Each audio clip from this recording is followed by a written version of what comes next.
আমার দেশেও কবি ছিল যার নাম ছিল শামসুর রহমান। মনে আছে আপনাদের?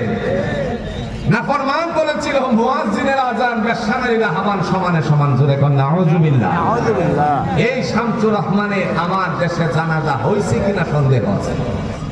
বিদেশে যখন মারা গেল উলামায়ে কেরামগণ সুচ্চার ছিল সেদিন। ঢাকা শহরে কেউ তার জানাজা পড়াতে প্রস্তুত ছিল না। মুয়াজ্জিন সাহেব সহ চলে গেল ছুটি নিয়ে। খতিব সাহেব তো আগেই নেই, ইমাম সাহেব নেই।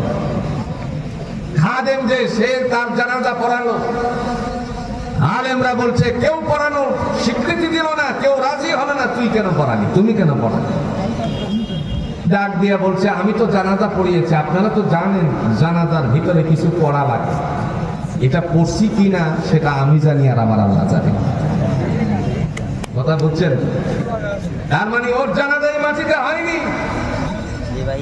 আবার এই দেশে যারা ইসলাম নিয়ে তামাশা খেলেছে, জাতির আলেমদেরকে কষ্ট দিয়েছে, অনর্থক কারাগারে নিয়ে, এদেরও এই দেশের মধ্যে ঠাঁই দেওয়া হবে না। কথা বলেন?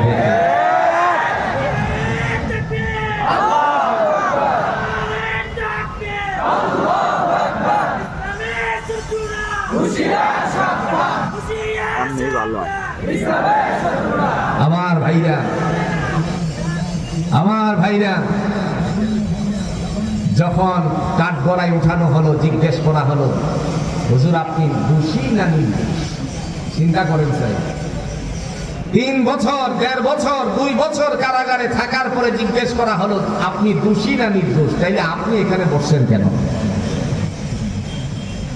আলেমদের সাথে এই ধরনের আচরণ করা হয়েছে। শুধু তাই নয়, আমরা বলে যাইনি হেফাজতের উলামায়ে কেরামদের সাথে, ছোট্ট ছোট্ট তালেবে ইলমদের সাথে যে বর্বরচিত আচরণ করা হয়েছে, এই আচরণকে জাতির মধ্যে আবার প্রকাশ করেছে। দাঁত কামড়ে দিয়ে বলেছিল, সেই দিন বলেছিল হেফাজতের জঙ্গিরা, জোরে কোন নাউযুবিল্লাহ। শান্তিপূর্ণ, তারা শান্তিপূর্ণ ভাবে দাবি দাওয়া নিয়ে সেই ঢাকা শহরে উপস্থিত হয়েছিল শাপলা চত্বরে। আর সেই শাপলা চত্বরে তারা নির্মম ভাবে জাতির আলেমদের সাথে আচরণ করেছে। 10টার আগে পুরা ঢাকা শহর ক্লিন করে ফেলেছে। বলেছিল সেদিন আমরা কাউকে মারিনি, মারছে কিনা সব জাতির মাঝে প্রকাশিত আছে। একটা একটা করে মামলা রুজু করা হবে। সেদিন দাঁত কামড়ে বলেছিল হেফাজতের জঙ্গিরা সন্ধ্যার সময় ফিনিশ। আর সে কারাগারে কাঠগড়ায়, ওই কাঠগড়ায় বিচারকের সামনে চোখের পানি ছেড়ে ছেড়ে কাঁদতেছে, আল্লাহ তোদের কান্না শুরু করেছে, এই কান্নার কোনো শেষ হবে না। শুধু তাই নয়, গত পরশু দিনে, গতকালকের একটা দৃশ্য দেখে মানুষ তো হৃদয়ের মধ্যে একটু মায়া লাগছে। যখন গণ অভ্যুত্থানের সময় একজন আরেকজনের সাথে যেন সংবাদ মাধ্যমগুলো প্রকাশ না করতে পারে, মত বিনিময় না করতে পারে, গোটা বাংলাদেশের সমস্ত নেটওয়ার্ক গুলো বন্ধ করে দেওয়া হয়েছিল। সেই আইসিটি মন্ত্রী, আপনারা তার নাম জানেন কি নাম? পলক। পলক। গতকালকে তার দৃশ্যটা দেখে আমার একটু মায়াই লাগছে।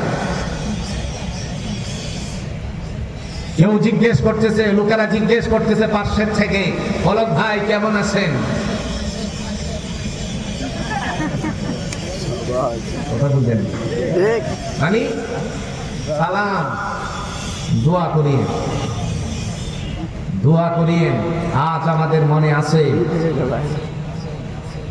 আজ আমাদের মনে আছে মরহুম শাইখুল হাদিস আল্লামা আজিজুল হক রহমাতুল্লাহি আলাইহি, উনি এবং আমিনী সাহেব রহমাতুল্লাহি আলাইহি যখন কারাগারে ছিল, তাদের জন্য উযু করার জন্য পানি পর্যন্ত দেওয়া হতো না।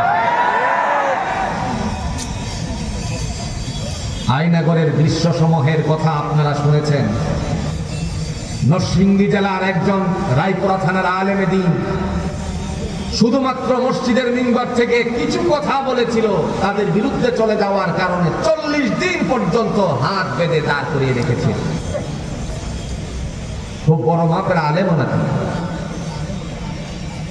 শুধু তাই নয়, এক মগ পানি দিয়েছে, প্রস্রাব পায়খানা অথবা গোসল উযু যা আপনি করেন 1 মগের উপরে দেওয়া যাবে না। কেন আমরা কি এই দেশের নাগরিক নয়? আলেমরা কি এই দেশকে ভালোবাসে নাই?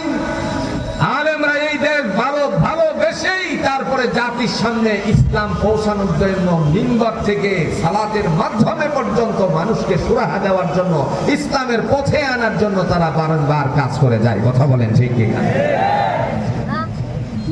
সেদিন ওদেরকে বলা হবে যারা বলতো লা তাসমাউ লিহাদাল কুরআন, তোমরা কোরআন শ্রবণ করো না, ওয়ালগাউ ফীহি লাআল্লাকুম তাগলিবুন। কোরআন যদিও শেষ পর্যন্ত শ্রবণ করাতে সক্ষম হতো, সেখানে গিয়ে হট্টগোল সৃষ্টি করত, তাদেরকে আল্লাহ ডেকে বলবেন যাও সোজা জাহান্নামে, আর দাঁড়ানোর কোনো সুযোগ নেই। আর যারা কোরআনকে বিবেচনা করেছে, আপনার যারা ইহজগৎ পরজগৎকে চিন্তা করে আল্লাহকে ভয় করেছে, আল্লাহ বলেন তোমরা সোজা জান্নাতে যাও। দলিল আছে? কথা কন্যাকে দলিল আছে? দলিল সূরাতুল জুমার। وَسِيقَ الَّذِينَ اتَّقَوْا رَبَّهُمْ إِلَى الْجَنَّةِ زُمَرًا حَتَّى إِذَا جَاءُوهَا وَفُتِحَتْ أَبْوَابُهَا وَقَالَ لَهُمْ خَزَنَتُهَا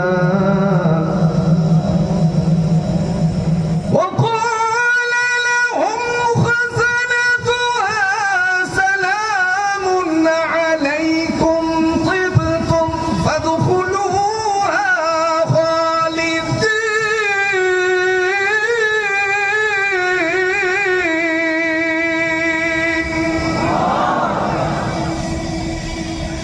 যারা আটকাটা দিয়ে বিবেচনা করেছিল, আল্লাহ তাদের জন্য বলবেন وَسِيقَ الَّذِينَ اتَّقَوْا رَبَّهُمْ إِلَى الْجَنَّةِ زُمَرًا। যারা আমি আল্লাহকে ভয় করেছিল, হালালকে হালাল বলে হারামকে হারাম বলে বিবেচনা করেছিলে, জায়েজের পন্থায় রেখে কাজ করেছিলে, না জায়েজকে উড়িয়ে দিয়েছিলে, সত্যকে সত্য বলে বিবেচনা করে প্রতিষ্ঠিত করেছিলে, মিথ্যাকে উড়িয়ে দিয়ে তারপরে সমাজ সুন্দরভাবে পরিচালনা করেছিলে। সুতরাং তোমরা আমি আল্লাহর দাসত্ব গোলামি করে আমার কাছে এসেছো। এই অবস্থায় আল্লাহ বলেন যারা আমাকে ভয় করেছিলে তাদেরকে দলে দলে জান্নাত দান করে দেওয়া হবে।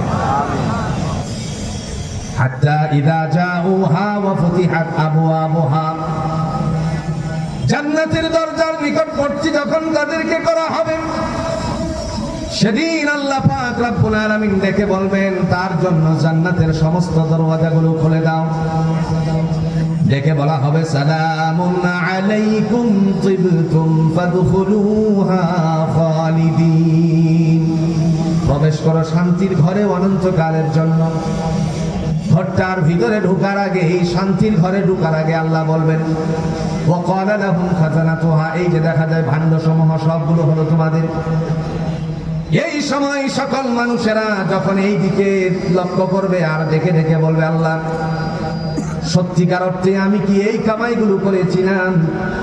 আল্লাহ পাক রব্বুল আলামিন বলবেন এইগুলো হলো তোমার কষ্টের ফসল।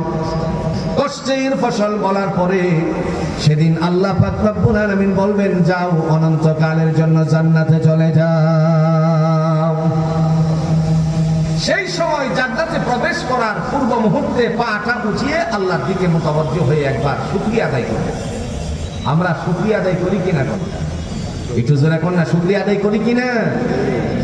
এই ধরেন একটা আওয়াজ দেই, আপনারা সাক্ষী দিবেন, আওয়াজের উত্তর দিবেন। আছি আরেকটু জোরে আলহামদুলিল্লাহ। হাঁচি মারলে আমরা কি করি? আলহামদুলিল্লাহ। আলহামদুলিল্লাহ। জান্নাতে ঢোকার আগেও বান্দা যারা আত্মা দিয়ে বিবেচনা করেছিল তারা বলবে আলহামদুলিল্লাহ। وقالوا الحمد لله الذي صدقنا وعده وأورثنا الأرض نتبوأ من الجنة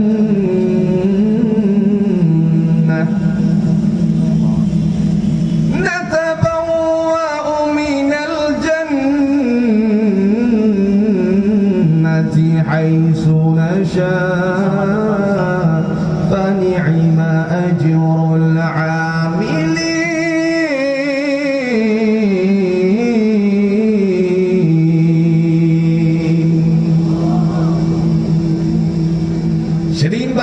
দিয়ে বলবে ওয়াকাল আলহামদুলিল্লাহ, সমস্ত প্রশংসা আল্লাহ তোমার।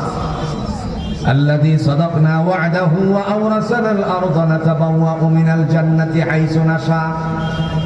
অঙ্গীকার করেছিলে তুমি আমাদের সাথে তোমারে ভয় করলে জান্নাত দিবা, ইহকামাতের কাজ করলে পরে জান্নাত দিবা, তোমার হুকুমের পায়রবি করলে পরে জান্নাত দিবা। সমস্ত অঙ্গীকার বাস্তবায়িত হয়েছে, এই কারণে আমি পড়েছি আলহামদুলিল্লাহ। প্রশংসা কার? আল্লাহ। সেদিন আল্লাহ পাক আমাদের জন্য সাক্ষ্য নিবেন। সেদিন দেখে বলা হবে আত্মা দিয়েছিলাম বিবেচনা করার জন্য, তোমরা বিবেচনা করেছিল।